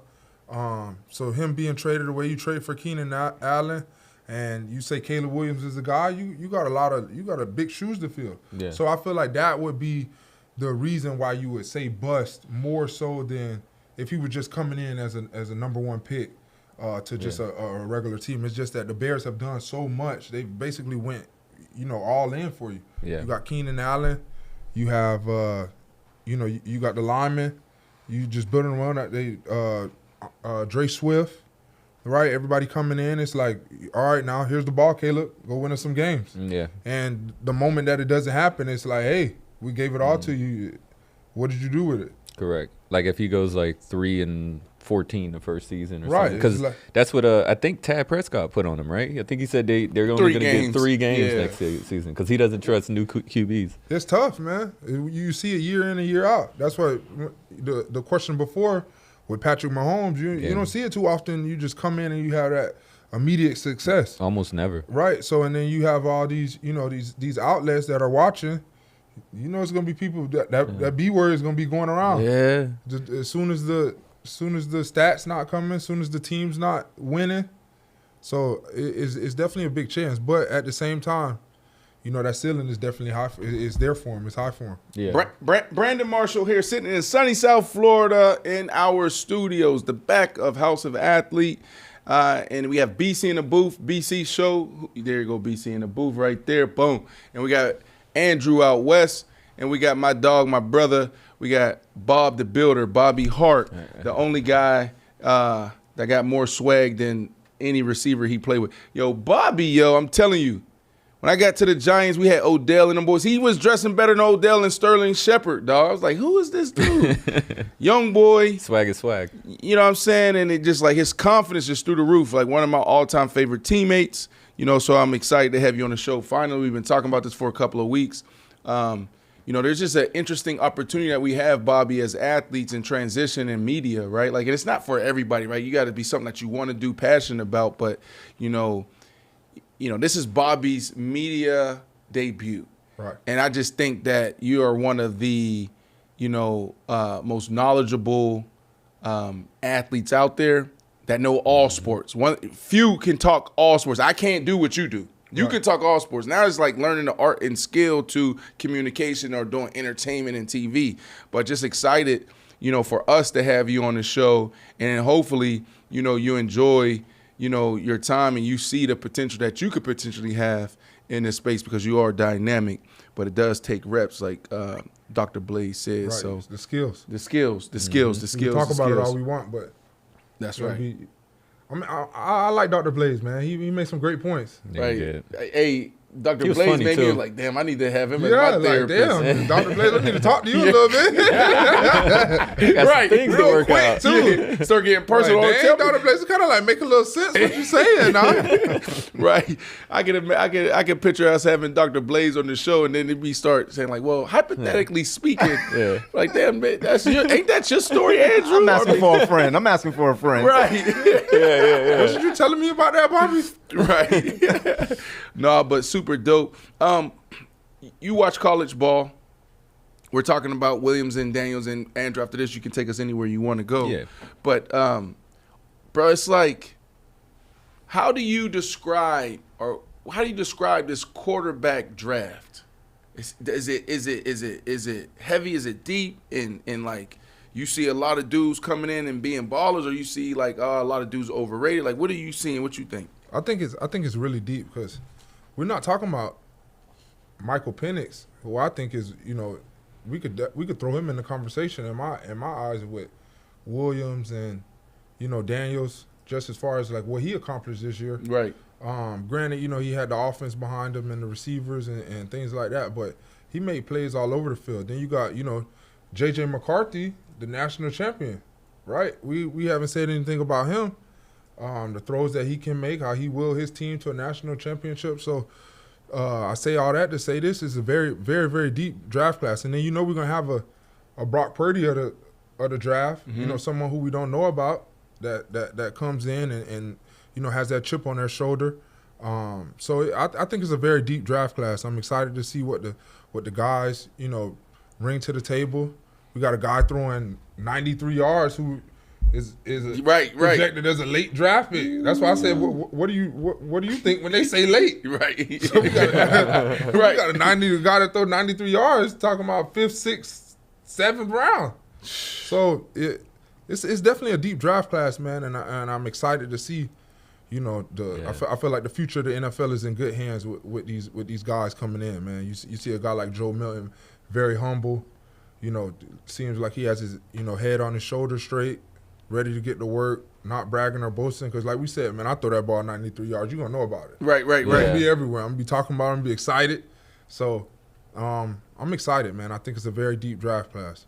Yeah, man. The draft class is looking good, but so I got to go into an awkward moment of the week. For our next topic, but we're going to have you listen first. This is Dana White and Sage Steele sitting down for an interview. What's Joe Rogan's dream? What's Joe Rogan's dream? Joe Rogan, Dana White. What's Dana White's dream? Did you just think I was Joe Rogan? I totally did. She just called me fucking Joe Rogan. You thought I was fucking Joe Rogan? Yeah, I thought you were Joe Rogan. I was bald before Joe was ever bald. Okay? I know. Just did a 2-hour fucking podcast. I flew here from Vegas, and she thought she was interviewing Joe Rogan. Jesus. Yo, I'm gonna tell you right now, Sage Steele, she messed up pretty bad, and she's lucky because Dana White was doing Howie Mandel's podcast like a month ago.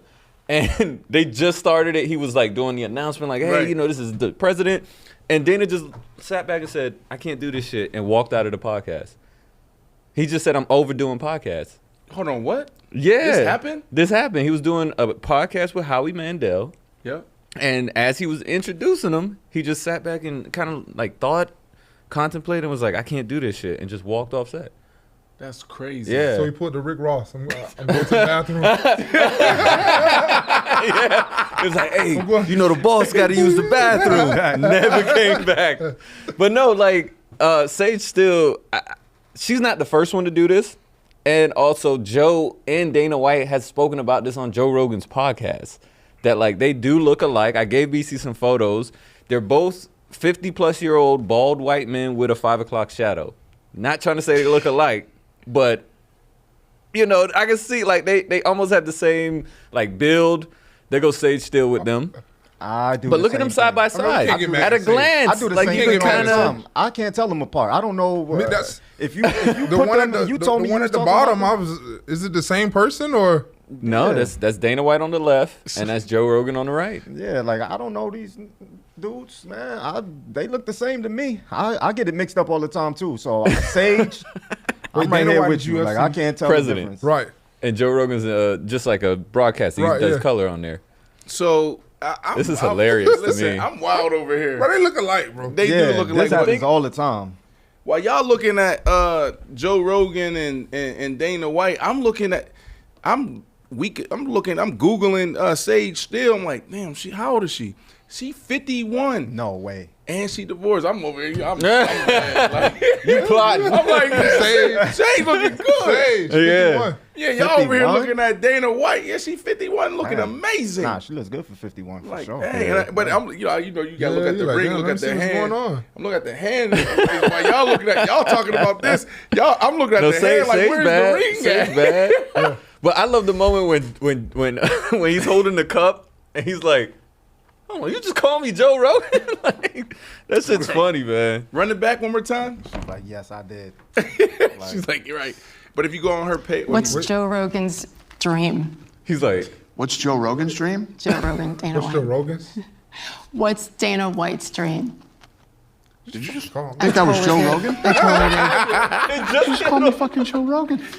You thought it was fucking Joe Rogan? Yeah, I thought you were Joe I was Rogan. bald before Joe was ever I know, bald. Okay? I know. Just I did a think that was the 2-hour same guy. fucking podcast. I flew here from Vegas, and she thought she was Jesus. interviewing Joe Rogan. Jesus. I'm a little tight about that. she thinking about that job right now. With Like, damn, I just fucking- Yeah, big time. If you go to her Instagram account and then you go into her stories, she's actually playing into it. So like I guess her team, her social team, she is playing into it, making it fun and light. It's like, so what had happened was, and then she got another clip of like her post, and she added someone to it. Well, Howie Mandel, who you just brought up, who I didn't even know who the hell Howie Mandel was. I'm sorry, and people gonna be like, how you know? And then they got Joe Rogan and Dana White, 1, 2, 3. On a scale of 1 to 3, how Dana White are you? So she's playing into it. That's what she's doing now. Who the hell is Howie Mandel though? He's a comedian, but I think he's most famous for me, at least, with the show he had, the cartoon. I think it was like Lil Howie or something like that. It was a cartoon show. But didn't he's like a host too, right? Yeah. Oh, he hosted a couple game Deal or No Deal. There it is. There it is. He hosted a couple game shows. That's where I know him from. Yeah, he's been around for a while. He used to be a big time comedian, but once you get into the TV, you kind of step away from the stage. So I know he's been hosting. He also has an issue with like touching hands and all kind of stuff. He's like a germaphobe at this point. But that's not important. I definitely think that they look enough alike to be mistaken. Right. You know what I mean? And it's a fair assessment. It's a fair assessment. I don't even know why it was news. Like, this is common. This looks common to me. Like, yo, that's a common mistake. Like, yo, Joe Rogan, Dana White, okay, whatever. We look at the bottom of them, man. They look exactly the same. Yeah. Yeah. I think it's just when you see them side by side, I think Dana White might be taller. And that's it. Outside of that. So let's revisit it because we did want to get into the interview earlier. Let's go ahead and talk more about this J. Cole and Kendrick beef. Well, I would say Drake and Kendrick, but J. Cole also has been inserted into the beef. I'm like you. I'm a big Cole fan. I've been a Cole fan since Simba. Right. So like for me, I actually through the years developed into where J. Cole is actually my GOAT now. You know what I'm saying? So for me, obviously, I want him to win, but my biggest gripe with this, I ain't the biggest Drake fan. So like, although he makes great music, I wish this was just everyone individually going at it. The big three. You get what I'm saying? Right. Wait, so Cole and Drake come as a tandem. They on tour. Nah, they done they made not songs supposed to. talking about like they real the close. problem. They friends. Yeah, that's the problem. I think we got. I feel but like Cole we and gotta Drake individualize this. But hold on, That's how I Cole. feel. Hold on, Cole and Kendrick. They also have a friendly relationship too. Like, there's no. That's the thing that's surprising about it is because they have a relationship. Drake and Kendrick fell out. You know what I mean? They used to be cool. They fell out. So I expect this from them two. But J. Cole is a little bit of a surprise. And if we want to throw a little sprinkle in there, I don't know how y'all feel about him, but Big Sean is also in this little. They say that. Yeah, he been saying I've been chilling. I ain't just consistent. Now, what he say? He said I ain't been consistent. That's the only difference. Yeah, that's the only difference. Because there was a time when he was there, and let's not get it fucked up. Big Sean be spit in. Facts. Yeah, that new track is hot. Big Sean jumped on the scene when around the time like J. Cole did, like a little bit after. Yeah, they say he's a part, or at least like the big four, but like on the outside kind of thing. But like, I don't really see it that way. Yeah, cause him and Drake had a little. I mean, him and Drake also I think fell out as well, and Kendrick. So there's a lot of little things going on behind the scenes with these dudes. Like, also that's why.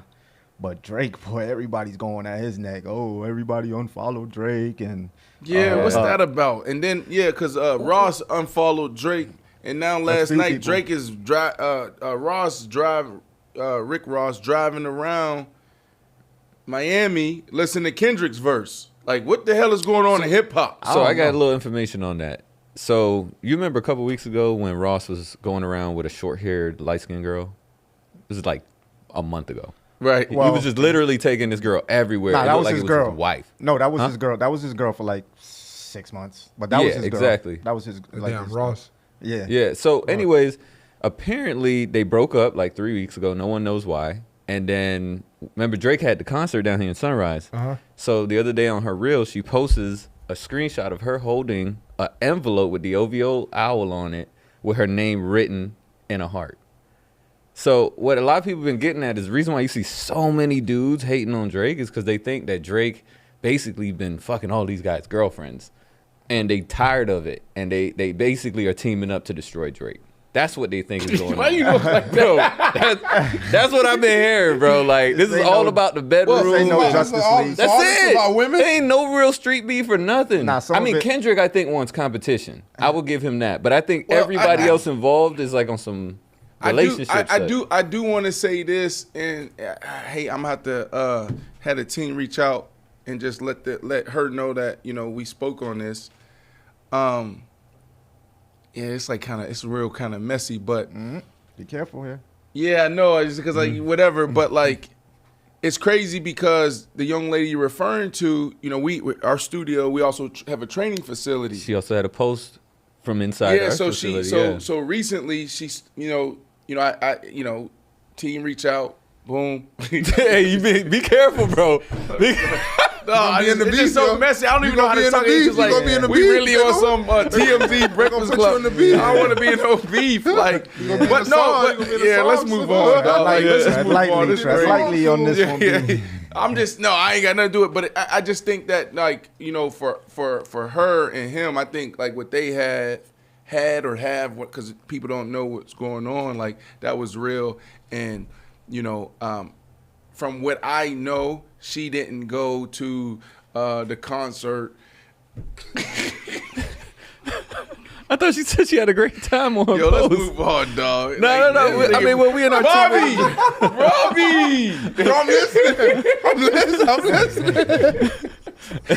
It's the steps in which you speak. You're like, and I had the opportunity. No, but okay, let's just talk about this part of the beef. No, I'm just saying, like, I do know people close to the situation, and, you know, it's crazy because you know, you have people close to the situation, you hear that's going on, what you just said, but the reality is, like, she wasn't at the concert. Okay. You know what I'm saying? Drake didn't even invite her type thing, right? So, you know, that's why people it's all perception. You see stuff on the internet. You see stuff on the internet. Everybody get to making conclusions. Well, outside of that, who do you guys actually have in the battle? I think I know. I told y'all who I have in BC talking about. No, like, man, I want to see Lil Wayne at it, and I want to see Jay-Z at it. I ain't no Jay-Z at it. Like, so when you say the battle, you want them to drop songs like when Meek Mill and Drake was going at it. You want to hear songs? You want to? What I want to see is this. I want to see an event potentially. Just lead up to an event. I want them to come together from a business perspective, and I want them to say, all right, what does it look like? Let's figure this out. And so for me, the way it looks is like almost like an announcement. It's like, you know, they talk about the big three. Now we're gonna start with the Big 10 and narrow it down to the big three. And the big three we're gonna go to this event. We're gonna have this event and we're gonna get to it. So like what I see is like the ultimate, the end of this thing is, let's say they in the Garden in New York, and now you got boom. Let's say now we got down as the big three is who we've been talking about: Drake, Cole, and Kendrick. And they come out, and it's like almost kind of like the versus thing, but they go, Cole go first, then this person go, then that person go, and it's not a battle though, because like that's not their lane. Battle rap, not it. Yeah, but I want to see it. But I want to see it together, not on some, you know, subliminal stuff. Not this album, that album. You got to think about it's like, it's competition. Right, versus. Yeah, it's competition. Let's get to it right now. I don't know what that looked like, BC, but that's what I want to see. I just want to hear the records. I don't care. I'm not. Yeah, that's how I just want to hear. I want to hear y'all drop songs. I'm not paying to show up. Yeah, I'm not paying to show up to see y'all. Yeah, go ahead. What you saying? I want to see y'all jump songs. I'm not trying to pay a ticket to go see this and see no bracket of like second round bracket buster. Nah, bro. Anytime it's a bracket, you gotta get busted. So basically, what I hear y'all saying is I'm corny. It just don't work in hip hop. I'm just saying. That's like, how do we decide who moves forward? Right. The people vote. And cheer. Vote. Like 899. Like what is this, American Idol? Yeah. Wait, Eminem and B-Rab. That's American Idol.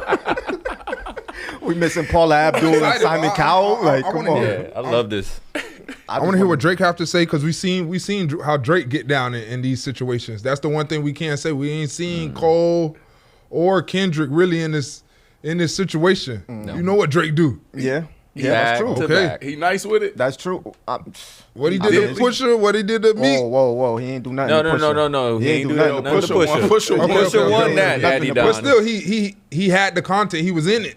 Yeah, He was in it. He dropped his songs. Yeah. He also He had songs. Pusha was definitely competed. better. Pusha killed him. He That's competed. why- But he was in the. I'm saying he competed. Going back to tie it back in with Dr. Blaise. He has the reps. Yeah. I feel you, Bobby, on that. I feel you on that. He competed. He got the reps. He jumps in there. Yeah. Well, talking about reps, Bobby, thank you for coming. This is Bobby Hart's media debut. It was beautiful. It was awesome. It was exactly what I thought it would be. Yep. There we go. Flowers, love, chair. That's how they gonna be. Chair. Yeah. Kendrick. Yeah. Bobby, will you come back soon? Listen, What'd I'll you definitely think? come How was back, your man. I had experience? fun. I had a lot of fun. Yeah. It was definitely. I like this setting. I like the crew. I There like we the go. setup. There we go. There we go. Bobby It's Hart. definitely. I like what they have going on here, man. I'm blessed to be here, man. Great company, great vibes. There we go. Paper route. Paper route. See y'all tomorrow, boys. Or Monday. Monday. Monday. Monday. Hey. Hey.